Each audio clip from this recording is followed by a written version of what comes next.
আসসালামু আলাইকুম। বহুদিন পরে আপনাদের সাথে দেখা। বেসিক্যালি ৩৬শে জুলাই অর্থাৎ যে একটি সফল গণ-অভ্যুত্থান ছাত্র জনতার হাত ধরে হয়েছে এবং যেটার মধ্য থেকে মানে বাংলাদেশের ইতিহাসের সবচেয়ে ভয়ানক শাসক ফ্যাসিস্ট হাসিনা রেজিমের পতন হয়েছে। এরপরে আসলে আ নানাবিধ রাজনৈতিক এবং অ্যাক্টিভিজমে এমনভাবে জড়িয়ে গিয়েছি যে এরপরে আসলে আর কোনো কনটেন্ট আপনাদের সামনে নিয়ে আসার সুযোগ হয়নি। বেসিক্যালি যখন মানে অভ্যুত্থানটা হয়ে গেল, এরপরে বিচার এবং অন্যান্য দাবিতে আমরা জাস্টিস ফর জুলাই নামে একটি সংগঠন গড়ে তুলেছিলাম। ওটার অন্যতম উদ্যোক্তা ছিলাম। এরপরে রাজনৈতিকভাবে অংশগ্রহণের লক্ষ্যে যে অভ্যুত্থানের শক্তির মধ্য থেকে যে প্ল্যাটফর্মটি গড়ে উঠেছিল, একদিকে বৈষম্য বিরোধী ছাত্র আন্দোলন ছিল ছাত্রদের পক্ষ থেকে এবং যাদের ছাত্র জীবন শেষ হয়ে গিয়েছে ইতিমধ্যে তাদেরকে নিয়ে জাতীয় নাগরিক কমিটি গড়ে উঠেছিল। আমি জাতীয় নাগরিক কমিটির কেন্দ্রীয় কমিটির সংগঠক ছিলাম এবং সেখান থেকে যখন জাতীয় নাগরিক পার্টি অর্থাৎ পার্টিতে কনভার্ট হয়, তখন বেশ কিছু মতপার্থক্যের কারণে আমরা সেখানে যাওয়া থেকে বিরত থাকি কতিপয় ব্যক্তি ও বর্গ।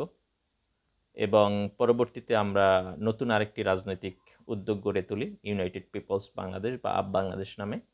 এবং আমি আপ বাংলাদেশের কেন্দ্রীয় বা প্রধান সংগঠক হিসেবে দায়িত্ব পালন করছি। তো প্রধান সংগঠক হিসেবে দায়িত্ব পালন করতে যেয়ে দেখা যাচ্ছে ডে বাই ডে ব্যস্ততা আরও অনেক বেড়ে যাচ্ছে।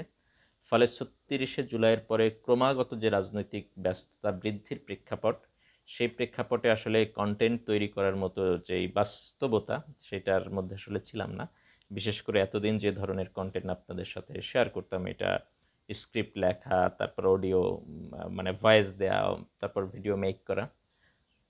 তো গত ২-৩ দিন যাবৎ আমি বেশ কিছু বড় ভাই এবং আমার যারা পরামর্শক আছেন তাদের সাথে কথা বলতেছিলাম যে একসময় তো কিছু কনটেন্ট ক্রিয়েট করতাম।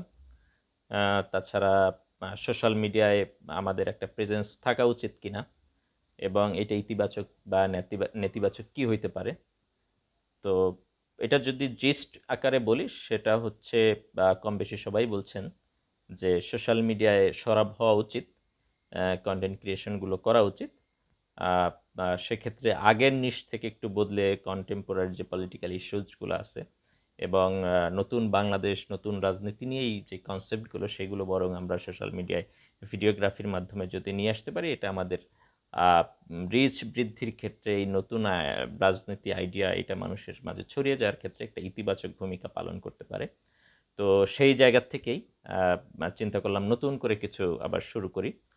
আর দীর্ঘদিন কন্টেন্ট ক্রিয়েশন অফ থাকায় বেশ কিছু ভাই বোন বা অডিয়েন্স তারা অনলাইনে অফলাইনে ফোন দিয়ে খোঁজ খবর নিয়েছেন যে কেন আসলে কন্টেন্ট ক্রিয়েশন বন্ধ হয়ে গেল। ওই জায়গা থেকে একটু ব্যাখ্যাটা দেয়া। সো এখন থেকে হয়তো রাজনীতি নিয়ে মাঝে মধ্যে আপনাদের সাথে কথা বলবো। তো যেহেতু আগে নিশটা অন্যরকম ছিল, হিস্ট্রি বেসড ছিল, অনেকটা কন্টেম্পোরারি বিভিন্ন মুসলিম দেশ বা সংখ্যালঘু দেশগুলোতে মুসলমানদের কি অবস্থা, এই জিনিসগুলো নিয়ে যেহেতু সেখানে বেশি কথা বলেছি।